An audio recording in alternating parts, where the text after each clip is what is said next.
नमस्कार दोस्तों, स्वागत है आपका नचिटिक गुरुकुलम पर। मैं डॉक्टर फियाज हुसैन स्वागत करता हूं इंटरनेशनल रिलेशंस के इस सेशन में। और इस सेशन के माध्यम से हम आईआर के कुछ महत्वपूर्ण टॉपिक्स पर बातचीत कर रहे थे, जो टॉपिक्स हमारे करंट अफेयर्स में आते हैं, जो जियोपॉलिटिकल जियो स्ट्रेटजिक पर्सपेक्टिव से हमारे लिए मोस्ट इंपॉर्टेंट है। तो welcome back on Nachitek Gurukulam. So today we are going to discuss a very most important topic of international relations. जैसा कि आप देख रहे होंगे थंबनेल पर कुछ मैंने लिखा हुआ है कि what to know about Vladimir Putin's trip to India. जैसे कि आपको पता होगा कि the president of Russia Vladimir Putin India की विजिट कर रहे हैं और वहां पर वो इंडिया के प्रेसिडेंट और प्राइम मिनिस्टर के साथ मिलेंगे और प्राइम मिनिस्टर मोदी जी के साथ बैठकर बातचीत करेंगे। तो आज इसी टॉपिक पर हम लोग बातचीत करने वाले हैं, आज इसी टॉपिक को हम लोग समझने वाले हैं। तो ये बहुत मोस्ट इंपोर्टेंट टॉपिक हो जाता है हमारे एग्जामिनेशन के लिए। तो इस टॉपिक को कुछ पॉइंट ऑफ व्यू के पर्सपेक्टिव में हम लोग बातचीत करेंगे और हम समझेंगे। तो हमारा टॉपिक डिस्कशन का क्या है बेटा? हमारा टॉपिक डिस्कशन का है Putin's visit to India, right? So we will try to understand this particular topic on the basis of certain points. Firstly, we will discuss the key features of this visit. The key features of visit. तो सबसे पहले हम ये देखेंगे कि जो visit हो रही है उसके की फीचर्स क्या हैं। Then we will try to understand the key और we will discuss the key significance of this visit. Then we will try to understand the global perspective of this visit. तो ये तीन चार चीजों पर हम लोग बातचीत करेंगे। इन तीन चार चीजों को हम लोग देखेंगे। सबसे पहले ये देखेंगे कि अगर पुतिन भारत आ रहे हैं तो वो क्या क्या फीचर्स हैं इस पूरे विजिट के, इस विजिट के बारे में बातचीत करेंगे। और फिर देखेंगे कि किन किन एरियाज पर बातचीत होगी, क्या सिग्निफिकेंस है इसका और ग्लोबली क्या इसका इंपैक्ट होने वाला है, उस टॉपिक पर भी हम लोग बातचीत करेंगे। तो अगर की features of this particular visit की हम बात करें तो आपको पता होगा कि 4 to 5 दिसंबर 2025 को व्लादिमीर पुतिन इंडिया आ रहे हैं और 2 डेज विजिट ये रहने वाली है। क्या है बेटा? 2 डेज विजिट ये रहने वाली है। 2 दिन की विजिट होगी जिसमें 4 और 5 दिसंबर 2025 को वो भारत में रहेंगे। और ये विजिट इसलिए भी मोस्ट इंपोर्टेंट हो जाती है कि इस विजिट के पर्सपेक्टिव में जो बात होगी वो special and privileged strategic partnership के संदर्भ में इस पर बातचीत होगी कि जो हम लोग स्ट्रेटेजिक पार्टनरशिप है रशिया के साथ उसको और इनहांस करने के लिए हम लोग काम करेंगे। इसके अलावा ये इसलिए भी मोस्ट इंपोर्टेंट है कि जब 2022 में रूस ने यूक्रेन पर इन्विजन किया था, रशिया आर्मी ने यूक्रेन पर आक्रमण किया था, तब से पुतिन भारत नहीं आए हैं और उसके बाद ये पहली बार इंडिया विजिट हो रही है। इस पर्सपेक्टिव में भी इस विजिट का अपना एक सिग्निफिकेंस हो जाता है। तो अगर वो भारत आ रहे हैं तो इस पर्सपेक्टिव में थोड़ा सा हिस्टोरिकल पॉइंट ऑफ व्यू पर भी हमें बातचीत करनी होगी that what are the historical background of India Russia relations. तो अगर हम बात करेंगे कि इंडिया रशिया रिलेशंस को स्ट्रेंथन कब हो रहा है, तो India and Russia both countries agreed on a treaty in 1971। It is known as friendship and peace treaty between India and Russia. 1971 में दोनों देशों ने एक शांति और मित्रता की संधि को स्वीकार किया, जहां दोनों देशों ने कहा कि अब हम जो है नई दिशा में आगे बढ़ेंगे। और कोल्ड वॉर पीरियड में अगर आपने बात की होगी तो आफ्टर द एस्टेब्लिशमेंट और after the independence of India, Russia जिसे पहले हम लोग यूएसएसआर कहते थे, Soviet Union provided too much help to the India during this particular era. पूरे कोल्ड वॉर में हमें जो हेल्प मिली है वो रूस से ही मिली है। और उस हेल्प के पर्सपेक्टिव में हम बात कर सकते हैं कि हमारे जो एनर्जी से रिलेटेड हमारे प्लांट्स थे उन पर भी रशिया ने काम किया। हैवी इंडस्ट्रीज के पर्सपेक्टिव में जो हमने इंडस्ट्रीज लगाई उसमें भी रशिया ने हमारी हेल्प करी। न्यूक्लियर एनर्जी के पर्सपेक्टिव में भी रशिया ने हमारी हेल्प करी है। और उसके अलावा अगर हम बात करेंगे इंडिया में जो 5 ईयर प्लान्स थे, हमारे पंचवर्षीय योजनाएं थी, उन पंचवर्षीय योजनाओं में भी रूस ने काफी मदद की थी, जिसे हम सोवियत यूनियन के तौर पर जानते हैं। अगर हम हिस्टोरिकल डेवलपमेंट की बात करें और 1971 में इंडिया पाकिस्तान वॉर की बात करें तो यूएसए ने क्लियरली जो है इंडिया पाकिस्तान वॉर में इंडिया का सपोर्ट नहीं किया था, बट रशिया ने क्लियरली जो है इंडिया को सपोर्ट किया, स्ट्रेटेजिकली सपोर्ट किया और आर्मी के पर्सपेक्टिव में भी सपोर्ट किया, इंस्ट्रूमेंट्स भी उपलब्ध कराए। तो हम ये कह सकते हैं कि हिस्टोरिकली डेवलपमेंट इंडिया और रशिया का बहुत अच्छा है और हम एक नेचुरल एलाई हैं, हम एक प्राकृतिक मित्र हैं और प्राकृतिक मित्र के साथ साथ हमारी फ्रेंडशिप हिस्टोरिकली काफी अच्छी है। तो उसी को और ज्यादा इनहांस करने के लिए, स्ट्रेंथन करने के लिए Russian president Vladimir Putin India की विजिट पर है 4 और 5 दिसंबर 2025 को। तो एक बेसिक सी बात आपको पता होनी चाहिए that what is the historical background between India and Russia relations and now what is happening at a present time. तो वर्तमान में क्या हो रहा है उस पर भी थोड़ा सा हमें ध्यान देना पड़ेगा। अब यहां पर अगर हम बात करें कि सिग्निफिकेंस इस विजिट का क्या है, तो इस वाले पॉइंट को बेटा हम 2 पॉइंट्स में डिवाइड कर सकते हैं। सबसे पहले हम ये देख सकते हैं कि एरियाज ऑफ डिस्कशन क्या है, राइट? Areas of discussion. अगर व्लादिमीर पुतिन इंडिया आ रहे हैं तो वो कौन कौन से एरिया हैं जहां पर वो बैठकर बातचीत करेंगे, वो कौन कौन से पॉइंट्स होंगे जहां पर दोनों देश बैठकर बातचीत करेंगे। आप देखो कि जब कोई भी चीज होती है, मतलब कि कोई भी एक देश का हेड दूसरे देश में जाता है या भारत के प्रधानमंत्री किसी देश में जाते हैं, तो पहले ही एरियाज ऑफ डिस्कशन डिसाइड कर लिए जाते हैं कि इन टॉपिक पर हम लोग बातचीत करेंगे, इन टॉपिक पर हम लोग चर्चा करेंगे, डिस्कशन करेंगे और उसके बारे में जो है चीजों को लेकर आएंगे। तो सबसे most important area of discussion जो है व्लादिमीर पुतिन और मोदी जी के बीच में, वो most important area of discussion क्या है बेटा? Most important area of discussion यहां पर जो है वो स्ट्रेटेजिक है बेटा। क्या है? स्ट्रेटेजिक। स्ट्रेटेजिक का मतलब क्या है? डिफेंस के पर्सपेक्टिव में किस पर बात होनी है। तो आपको पता होना चाहिए कि डिफेंस के पर्सपेक्टिव में अगर हम बात करें दोनों देशों में, तो 400 जो S-400 ट्रायम्फ जो एयर मिसाइल सिस्टम है उस पर भी बातचीत हो रही है, उसको भी हम लोग जो है आगे लेकर चल रहे हैं। ब्रह्मोस को और कैसे इनहांस करना है, S-400 ट्रायम्फ जो एयर डिफेंस सिस्टम है उसके डील के बारे में भी बातचीत होनी है। तो स्ट्रेटेजिक डिफेंस के पर्सपेक्टिव में भी डील होगी। अच्छा, ट्रेड के बारे में भी बातचीत होगी। अभी जो अप्रोक्सीमेटली बायलैटरल ट्रेड है बिटवीन इंडिया एंड रशिया, ये अप्रोक्सीमेटली $70 बिलियन है और इन्होंने कहा है कि 2030 तक हमें इसको इनहांस करके 100 बिलियन US डॉलर तक पहुंचाना है। ये टारगेट है दोनों देशों का कि हमें ये वाला काम करना है, राइट। इसके बाद ऑयल, चूंकि आपको पता होगा कि स्ट्रेटेजिक ऑटोनॉमी एक वर्ड यूज किया जाता है फॉरेन पॉलिसी में, स्ट्रेटेजिक ऑटोनॉमी।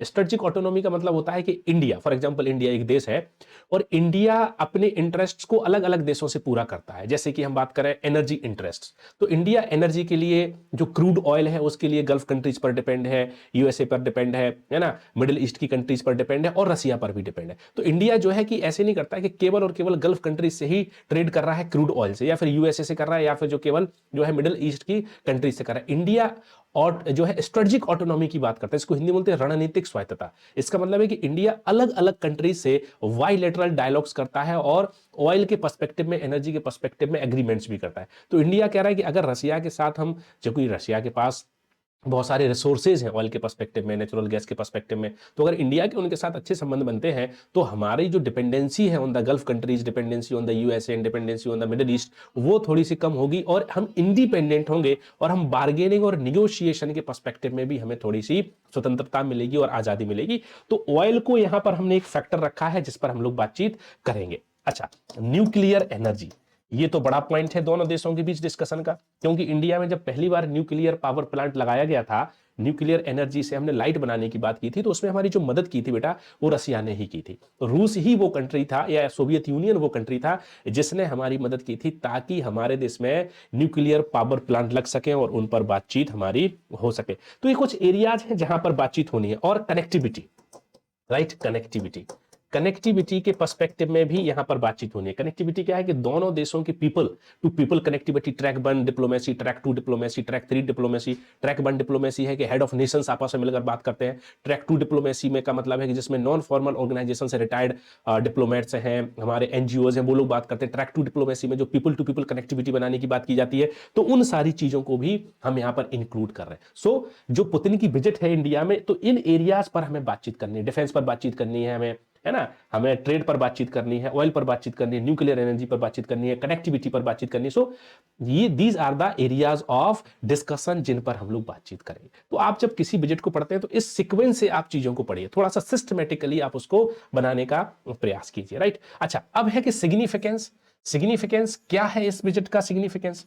तो सिग्निफिकेंस भी यहीं से निकल कर आ जाता है। जैसे what is the strategic significance of this particular budget for the India. तो स्ट्रेटेजिकली सिग्निफिकेंस कैसे है हमारे लिए? तो स्ट्रेटेजिकली सिग्निफिकेंस ये है इस बजट का कि जब पुतिन इंडिया आ रहे हैं, तो पुतिन ऐसे टाइम पर इंडिया आ रहे हैं जब यूएसए ने, यूनाइटेड स्टेट्स ऑफ अमेरिका ने इंडिया पर बहुत सारे गुड्स पर 100% टैरिफ इंपोज किया हुआ है, राइट। आपने देखा होगा कि recently the Donald Trump administration और American administration imposed 100% tariff on various Indian goods. तो उन्होंने 100% टैरिफ लगा दिया। तो ऐसे पर्सपेक्टिव में जब ये आ रहे हैं तो इसका मतलब ये है कि रूस ये कह रहा है कि अगर अमेरिका के साथ आपके रिलेशंस ठीक नहीं है, then India has option to enhance relationship with the Russia, और this is historically our friend Russia. तो यहां पर स्ट्रेटेजिकली हम किसको काउंटर कर रहे हैं? So by this budget we are trying to counter the USA administration or administration of the Donald Trump. So this is strategic significance of this particular budget. And then what is the economic significance? Trade और economic perspective में क्या significance है, कह रहे हैं कि bilateral trade को enhance करना है, $100 जो है यूएस बिलियन तक इसको लेकर जाना है 2030। ये टारगेट इसमें रखा गया है कि हम ऐसे बायलैटरल ट्रेड को आगे बढ़ाएंगे जिससे कि हम लगभग 100 बिलियन अमेरिकी डॉलर का व्यापार आगे बढ़ा पाए। बात समझ आ रही है? अच्छा, नाउ डिफेंस। डिफेंस आप देखो डिफेंस में कैसे, अच्छा डिफेंस में भी स्ट्रेटेजिक ऑटोनॉमी, जैसे यूएसए ने उत्तर कोरिया, ईरान के बारे में ये कहा है कि अगर उत्तर कोरिया और ईरान जैसे देश कोई भी सामान खरीदते हैं रूस से, या दुनिया के अन्य कोई देश रूस से सामान खरीदते हैं, तो उन पर जो है इकोनॉमिक सैंक्शंस लगाए जाएंगे। लेकिन यूएसए ने इसलिए इस पर्सपेक्टिव में इंडिया को थोड़ा सा जो है रियायत दी हुई है कि आप जो है सामान खरीद सकते हैं, बिकॉज इंडिया एक बहुत बड़ा मार्केट है और अमेरिकन इकोनॉमी में बहुत बड़ा कंट्रीब्यूशन है इंडियन मार्केट का। तो इंडिया ने कहा है अमेरिका से कि देखो अगर आप इस टाइप की बात करोगे कि आप रूस के साथ रिलेशंस नहीं बना सकते, आप केवल अमेरिका के साथ रिलेशंस बना सकते हैं, तो इंडिया ने कहा दिस इज नॉट फेयर, ये ठीक नहीं है, हम इस पर बातचीत नहीं करेंगे, because India diplomacy is different. India की फॉरेन पॉलिसी, इंडिया की विदेश नीति अलग है। India foreign policy is pragmatic foreign policy and proactive foreign policy. So what is the pragmatic foreign policy? According to the Indian administration or the New Delhi, India is capable to maintain autonomous relations or bilateral relations with the USA, and on the other hand, India is capable to maintain autonomous relations with Russia, कि दोनों के साथ हम अलग अलग संबंध बना सकते हैं। ये प्रैग्मेटिक फॉरेन पॉलिसी होती है, राइट। तो ये बात है, इंडिया ने कहा कि हम आपसे भी एयर डिफेंस सिस्टम खरीदेंगे, हम रूस से भी एयर डिफेंस सिस्टम खरीदेंगे, और अगर रूस से S-400 Triumph air defence system खरीदने पर आप हमारे ऊपर इकोनॉमिक सैंक्शंस लगाते हो तो इट इज योर विश कि आप ऐसा करो, लेकिन फिर आप भी तैयार रहना कि इंडिया भी अब एक ग्लोबल पावर बन रहा है, इंडिया भी अब एक मजबूत इकोनॉमी बन रहा है। तो यहां पर ये चीजों को और आगे निकलकर हम लेकर आने वाले, तो ये सिग्निफिकेंस है जिससे कि इन एरियाज पर हम काम करेंगे। अच्छा, अब सवाल है कि क्या व्लादिमीर पुतिन की जो विजिट है इंडिया, इसका कुछ ग्लोबल पर्सपेक्टिव भी है? क्या ग्लोबली इसके कुछ इंपैक्ट्स होंगे? क्या वैश्विक स्तर पर भी इसके कुछ प्रभाव होंगे? तो बिल्कुल होंगे।